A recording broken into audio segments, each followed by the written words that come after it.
Magandang araw sa inyong lahat, Kuya Vlog. This is Ivana Alawi, Kuya Nes Vlog, subscribe po natin. Mga kalinga pa-support and subscribe po Kuya Nes Vlog. Good day sa akin mga subscribers. Mga bago at luma. Sana maayos ngayon ang inyong kalagayan. Mga seniors. Mga kuya, bago ako mag-umpisa sa topic ko ngayon ay lubos akong nagpapasalamat sa inyong walang sawang panonood sa mga video ko. God bless po. Ang topic natin ngayon ang pagkuha ni Medit ng passport niya sa foreign affair upang maghanda sa pagpunta niya ng Hong Kong. Tuwang-tuwa dito si Medit habang papunta pa lang sa foreign affair. Sino ba naman hindi matutuwa dahil nakaschedule na sila umalis sa sunod na araw? Pagkatapos niyang makuha ang passport, sinama pa niya ang kanyang kapatid kumain sa isang mall. Mga kuya, mga giliw kong mga viewers, sana po panoorin po muna ninyo ng buo ang video bago po kayo mag-comment. Salamat po.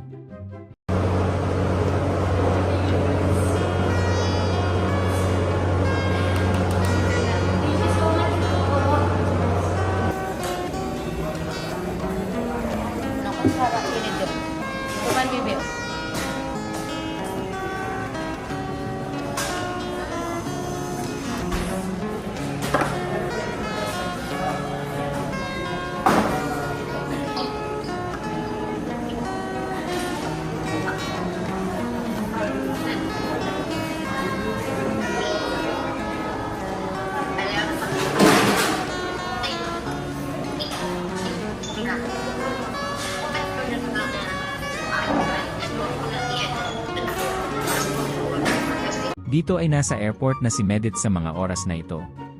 Habang nakapila sa check-in ng mga baggage niya ay sobrang saya niya. Sa isip-isip niya, salamat sa Diyos na tupad na niya mag-travel sa ibang bansa. Kaya labis talaga pasasalamat niya sa Kalingap nang dahil sa kanila ito na makakarating na siya ng Hong Kong. Dito naman ay boarding na sila sa eroplano at hinanap niya ang kanyang upuan. Nang makita niya ay ngiti na naman siya. Sobra talaga ang saya niya sa mga oras na ito. Mga saya na hindi niya makakalimutan habang siya'y nabubuhay.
God bless po. Bye.